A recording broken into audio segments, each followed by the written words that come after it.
I was supposed to wrestle Steve at the LA Forum main event.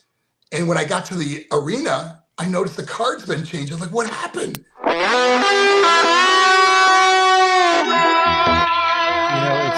You talked about everything that you've been through and you wouldn't change a thing. And you have been through so much. You were sitting there talking about how I wanted a ticket for my wife so that she could travel with me. And in my mind, I'm thinking, now I wonder if he would have changed that, hindsight being what it is 2020. Would he want her that close to the business?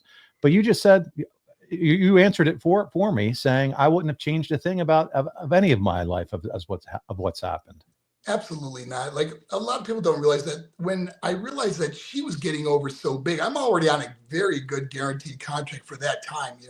They're making some money now that's just incredible, but for at that time in the 90s, it was incredible money. And I'm getting paid the same every week, but now I can help her get over and be the bad guy. And, obviously we go through our things. And I lost a big main event opportunity with Stone Cold Steve Austin when I allowed her to sable bomb me on I think it was Raw or something. And I write about this in my book. I've talked to Steve since and done this podcast, and it's all cool, man. It's like, but realizing that, because I was supposed to wrestle Steve at the LA Forum main event, and when I got to the arena, I noticed the card's been changed. I was like, what happened? And little did I know that it was all because Steve saw me get sable bombed or power bombed by my ex-wife, Sable, that he's like, this guy's got a chance against me when a girl goes and beats him up. What does it say for him? I understand that, but it's still, I wouldn't have changed it because her merchandise was selling second to only his at the time. That's incredible. So yeah, no, totally makes sense. Listen, we're at about the halfway point here. Lots of great questions coming in. We had one of our listeners put in the comment, and so this is a good halfway segue, because Arn, I'm going to talk about some of your appearances coming up too before we wrap up and get more questions in.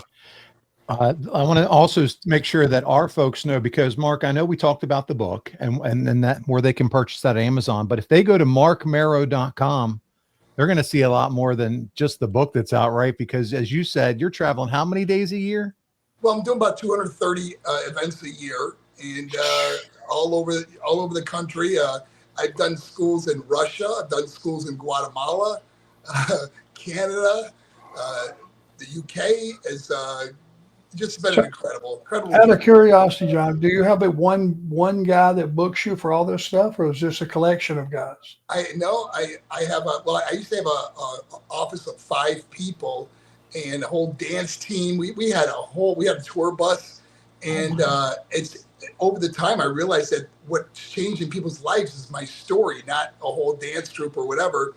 But I just have one person that does all my scheduling for me.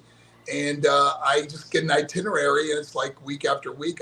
We have a program that shows me exactly where it's called Trip It, where it shows me where I'm going, and Team Up Calendar, which is incredible, where everything is listed on there, events, times, coordination with their tech people, because I'm still doing like a multimedia presentation. In other words, when I'm talking, things behind me are happening. Like where I'm talking about where I'm growing up, it shows my apartment. And it zooms into the bedroom, and it's really cool how it captivates students on wanting to see what's next. Cool. Wow, that man! If you're listening to this, watching this, whatever, marcmero.com. Mark, you're doing this for teens, schools, churches, other types of organizations as well. Yeah, I'm doing corporate events too, which are a lot of fun because you can talk to your peers and you can kind of let loose a little bit and have some humor. Sure.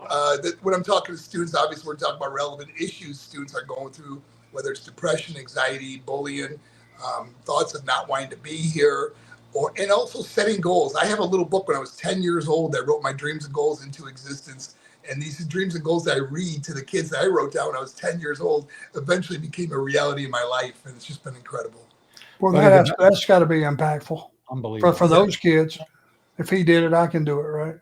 Well, and also when I speak at corporate events, I always talk about that, we say things like those were the days. And I'm here to tell you, these are the days. And man, we learn from past mistakes. We grow in grace and knowledge. We can accomplish anything we set our minds to. I want to believe that the rest of my life is the best of my life. I don't want to think that the best years have already passed me. It's like, what hope do you have for living when you realize the best years are gone? No, the best years are ahead, and you got to live like that. And that's the way I live, because I'll never retire. I'll just refire. Nice. Wow, man, I'm getting fired up listening to you just now. That was 5 minutes of fire right there, pal. I love it. That's a hell of a close.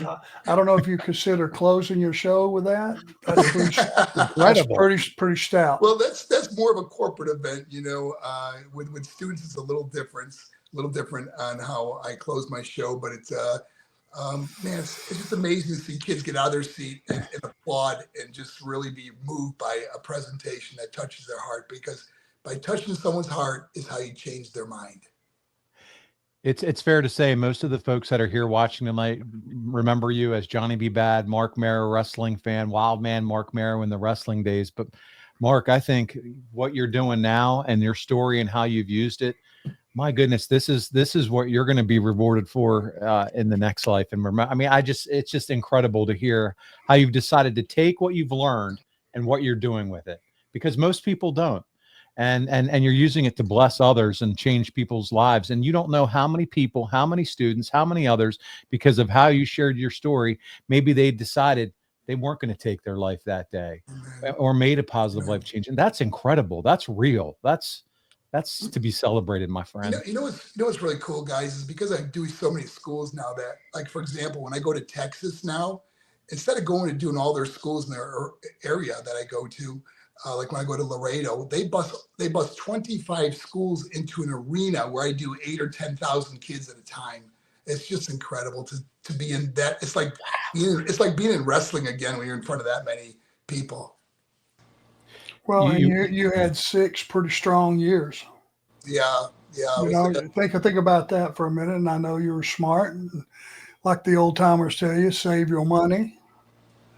Well, unfortunately, Aaron, getting divorced and making some really bad financial decisions, and that's all part of my book, that it really led to losing it all and starting over. And then my whole life changes, becoming a speaker. And like I said, this is my 18th year doing it, and everything I lost was given back to me in a sense, in a different way. But I never was able to make a difference in other people's lives like I do now. Wrestling was like you get to entertain people, but now it's like you get to change lives. And because of what I went through, I can understand what other people go through when they go through the loss of a loved one, a heartbreak, a divorce, drug addiction, and death, whatever it would be. I get it, man. I've been there. Well, not only did you overcome all those negatives, you more than overcame them, because you look pretty damn healthy sitting there right now. I mean, it looks pretty. He does. Yeah, it does look pretty. You still got those abs. I hope not. I do. I take pride in that. But you, hush, Aaron. I saw you winking at me when I first got on your show. You son of a gun. Well, hey, I still have standards. Marc still has those high cheekbones. I mean, and look at that head of hair on you, buddy. Come on. Oh, bro, come on now. I just a little bit just for men. That's all, buddy. But it's because I'm around young people all the time. I got to tell you guys, it keeps you young. I'm around middle, high school, college age kids all the time, and the energy that you absorb from these kids is phenomenal. And these presentations are so much fun. It's about an hour long. And to get kids' attention for an hour is incredible. So they feed me, and I look forward to it every day. Win-win, right?